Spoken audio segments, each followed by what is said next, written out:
So my son has these two friends that come over the house all the time. One friend, his name is Ken, works a lot with computers. The other friend, his name is Fabian. He wants to be a police officer. Both of these kids are really, really good. Now, I keep calling everyone kids, even though they're all 18. But to me, they're kids. I'm almost 40. I'm like, you know. Like some of the conversations that we have are very adult-like. And the other conversations, I'm like, what am I doing with my life? For example, at home when I'm hanging out, I usually just wear, you know, very similar to now, except the Hawaiian shirt. I usually wear like a t-shirt that has like either Star Wars or Marvel Comics or Transformers on it or cartoons. You know, I like wearing stuff like that around the house. One day, I'm wearing a t-shirt that has the Avengers on the front. And I walk into the living room, and my son's friend Fabian sees me wearing this shirt. And so he starts pointing. And I'm like, what's up, dude? He goes, weak. Excuse me? Weak. And then he says, DC's better. What did you say? DC's better. I'm like, DC's okay. You know, Obama lives there. They pass laws. They got hotels, historic museums. It's not even a real state. I don't know why you're getting cray-cray. He goes, nah, fool, DC Comics. And I'm like, hey, man, I'm almost 40. I don't care. It's just a really cool shirt. I like it. It fits. No big deal. That's because they are. I go, you need to relax. They're the best. I go, you need to chill. And in my head, I'm like, why am I having this conversation? I have better things to do with my time, like trying to get my son on an elephant. But no. The kid in me's like, why are they the best? And then he points at the shirt again. Iron Man sucks. Batman's #1. I go, why? Because he is. I go, that's not an argument. First of all, Batman's not the best superhero. I hate to break it to you. He's not. I can hear people already getting ready to boo. They're like, oh, no, Fluffy, don't go there. Don't go there, Fluffy. Don't do it. Yes, I'm going to do this. Watch this. Batman's not the best superhero. Batman is the creepiest superhero. Batman is the creepiest superhero that has ever lived. He even sounds creepy. I'm Batman. I'm Batman. You don't recognize that voice? Want some candy? Help me find my puppy. Hello, he only comes out at night. His face is always covered up. He's always waiting in alleys. And who does he talk to? A guy named Joker, a guy named Riddler. His name is Batman. Joker, Riddler, Batman. Joker, Riddler, Batman. Those are Mexican gang member names. Can you imagine if that was Batman's real identity at night? I'm Batman. During the day? No, chingue su madre, soy Batman, loco. Todo el pinche día aquí trabajando y luego le parte la madre Joker. I'm Batman. I said, all right, Fabian, Mr. Batman's the best. Based on my t-shirt says Marvel Comics. I said, I see Thor, I see Captain America, I see Iron Man. Who are some of the superheroes that DC Comics has that makes them better than Marvel? Go. Batman, you said that. Superman, that's a good one. Wonder Woman, okay. Green Lantern, whoa, whoa, whoa, whoa, whoa. I said, I know the other superheroes, but Green Lantern? What's his power? He wears a ring, and the ring gives him power. I said, that's a fantasy. I don't know any man who wears a ring who has power.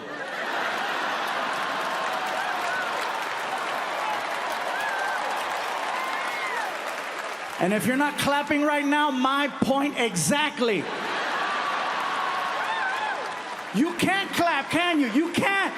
You know why you can't clap? Because you're sitting next to kryptonite.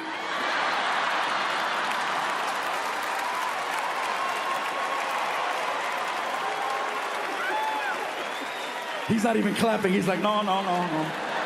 No, no, me pega Wonder Woman. No, no. No.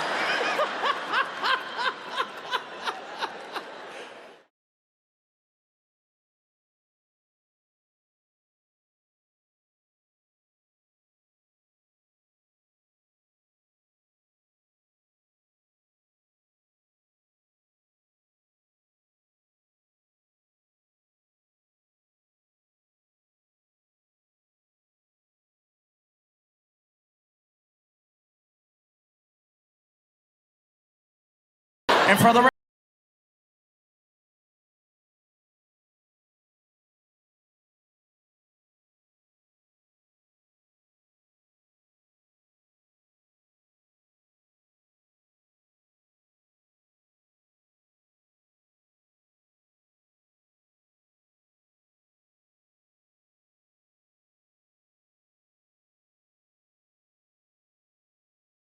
No. Hell yeah, man. Oh, and by the way, before I forget, I know I have a habit in my shows of sometimes throwing a little Spanish in there. If you don't understand Spanish, I do apologize, okay? I promise I will be translating. I don't want anybody freaking out or reporting me to the management with concerns or issues, you know. What the hell is going on in there? What kind of show is this? No, somebody better hit the SAP button on that sumbitch real quick. I didn't pay good money to hear some Samoan speak Spanish.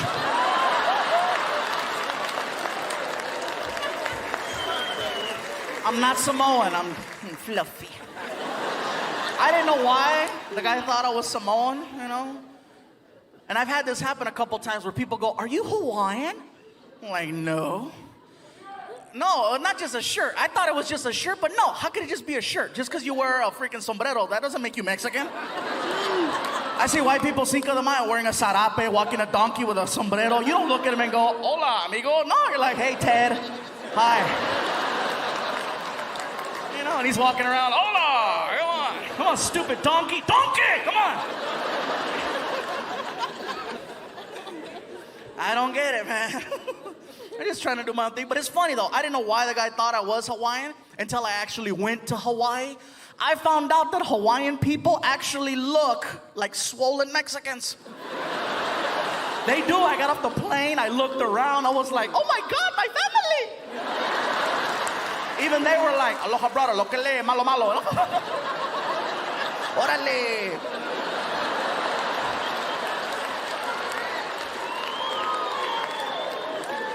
I loved Hawaii. Hawaii was great, man. They have a lot of different cultures there. They have a lot of Asian people.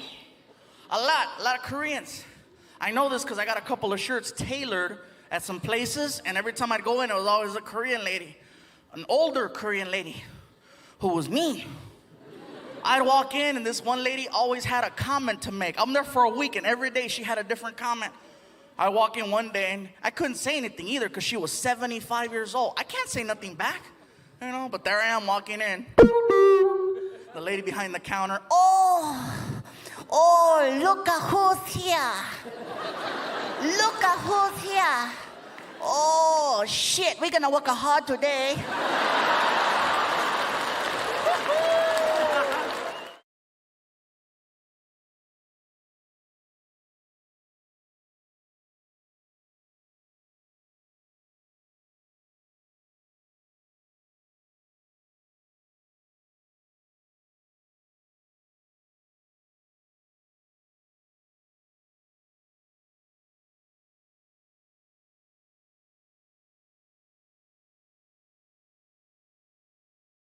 On a more happier note, I did manage to stay busy during the pandemic. I did a movie from my living room. Yeah, and it wasn't even on Pornhub. The movie already came out in theaters. It's called Space Jam. It's the movie with LeBron. Los Angeles, you are looking at the new voice of Speedy Gonzalez.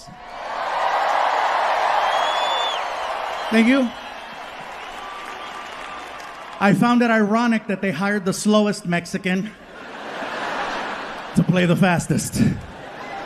You know? And 2 weeks after I get this part, I come to find out that they're trying to cancel Speedy Gonzalez.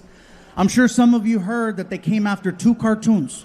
They came after Pepe Le Pew and Speedy. Now, Pepe, I understand. He's a little touchy, you know, but he disguises it with the mosheri, mosheri, hola, yeah. But Speedy Gonzalez, what's his crime? He's Mexican and he's fast. That is not a crime. In Montebello, that's called job security. So I said, I cannot let them hurt Speedy. You know, I can't let them cancel him. So I came to his defense. Plus, it was my only job. I went to the only place I felt I could go to protect him. I went on Twitter. And Twitter, ooh, Twitter's a scary place. It is. You only go there to fight, to get into it, to prove a point. And so a friend of mine said, if you want to get some attention, use a hashtag. And so I did. and I wrote a tweet that said, hey, hashtag cancel culture. My name is Gabriel Iglesias, and I'm the new voice of Speedy Gonzalez. You cannot cancel or catch me. And I posted it. I had no idea that when you go on Twitter looking for problems, you will find them.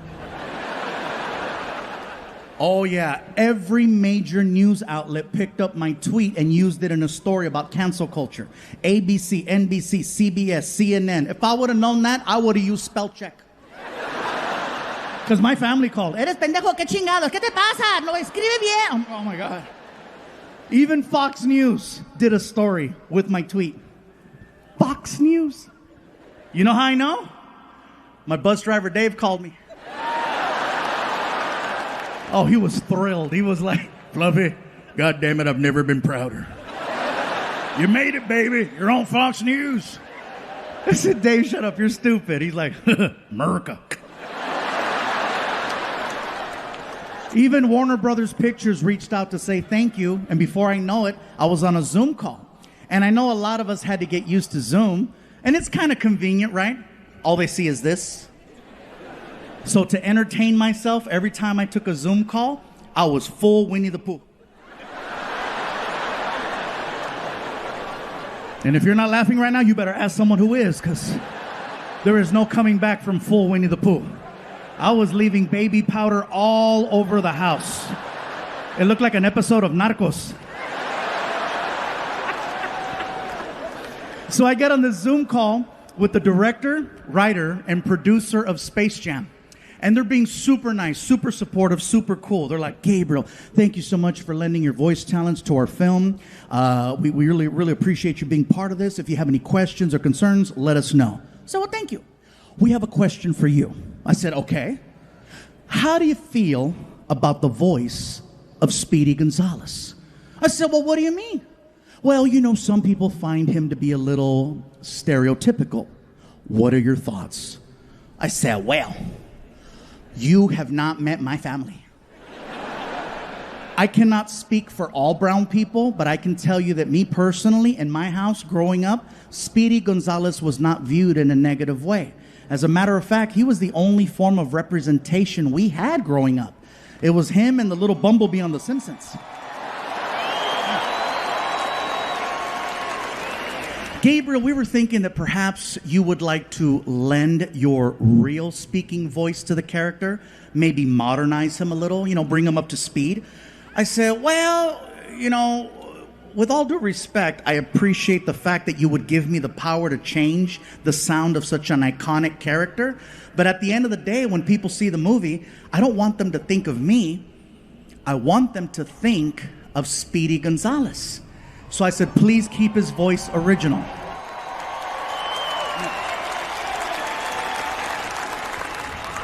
And then he asked the question, well, do you think you can do the voice? How did I get the part? Now remember, I never auditioned for Speedy Gonzalez. They just called me, and I assumed that they knew that I did voices for a living and that I could pull this off. So I says, what made you choose me if you didn't know whether or not I could do the... Oh. You needed a big brown shield in case shit happened, huh? And then all three people on the phone call were like... I said, well, don't worry, because with me, you get a twofer. You get an actual Mexican, and you get someone that can nail the voice. So, oh yeah. That's right. So before I know it, this sound person, the guy who does recordings over at Warner Brothers, gets on the call. The only thing I know about this guy is that he's loud. Okay, he gets on the call, he's like, Gabriel Iglesias, how are you? Wow, wow. How's it going? My name is Steven. I'm the sound coordinator here at Warner Brothers Pictures. So listen, buddy, here's what's going to happen. Basically, what I'm going to do is I'm going to hit record. And as soon as I hit record, I just need for you to start talking like Speedy Gonzalez. We're going to get the flow, the tempo, the timing. And as soon as we got it dialed in, we're going to make a movie. Sound good? Sounds good. All right, this is Gabriel Iglesias for Space Jam, A New Legacy. Speedy Gonzalez, take one. Gabriel, mic check, 1, 2, 3. 1, 2, 3. Sounds good. All right, here we go. And go. All right, here we go. Hola amigos, I am Speedy González de Pases Mausenón, México. ¡Arriba! ¡Epa, pándale!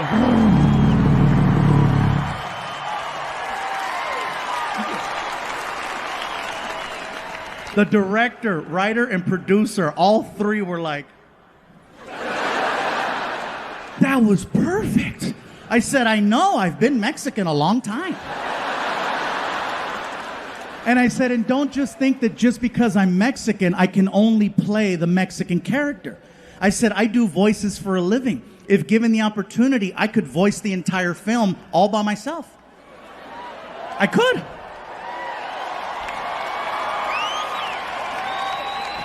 Watch. Marvin the Martian. Oh my modulator. Yosemite Sam. I'll hike that rabbit. Bugs Bunny. What's up, Doc? I said, you can fire all the other voice actors right now. I will do the whole movie for half plus medical insurance.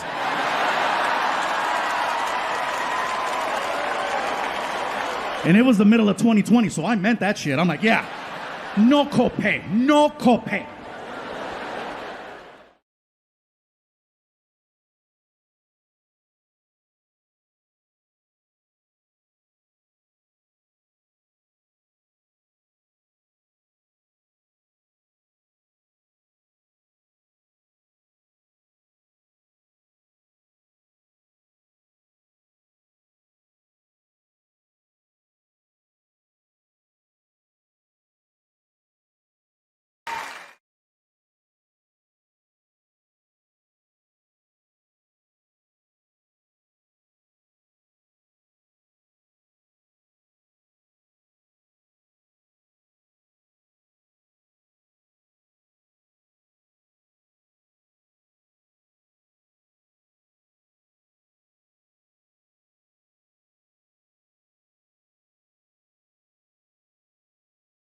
I'm not trying to preach to nobody. This is what you got to do with your life. Hell no, shoot. You like burgers? Kill it. Dale gas. I'm just saying that's what I'm going through. And then people think, oh, he's trying to lose weight because he's doing movies. He wants to look better. He wants to be accepted. He wants to be accepted. No. Don't get it twisted, you guys. Don't even think that. At my highest weight of 445 pounds, the level of acceptance I had was amazing, okay? To put it to you like this,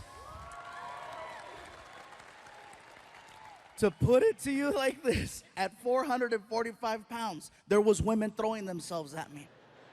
At 445 pounds, there was men. Oh, in Bay Area, let me tell you something about gay men. I know you're in here. I saw the line. I'm gonna tell you something about gay men. Gay men are very creative, they're very persistent, and they're very opportunistic when they want to achieve the mission. They're just as calculated as straight men are. I'll give you an example. I'll tell you a story, right? So, one night, Martin and I are at a bar, and we're having drinks. And that should come as no surprise. Oh, really? They were drinking? Yeah, we killed it. So, as we're drinking, Martin is paying attention and he's listening in to a conversation that's happening about 15 feet away between these two girls. They're going back and forth, and one of them was like, I don't believe we finished the whole bottle. How the hell are we supposed to get home? Martin stands up, looks at me and says, bro, I'll be back. And then it began, the hunt. You know, freaking.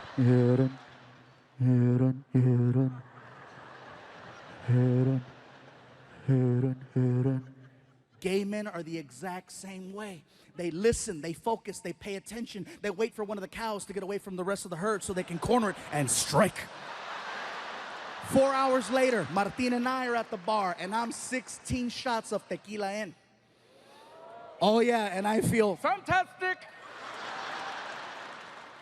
And I tell Martin, bro, I don't remember the last time I had this many shots of tequila.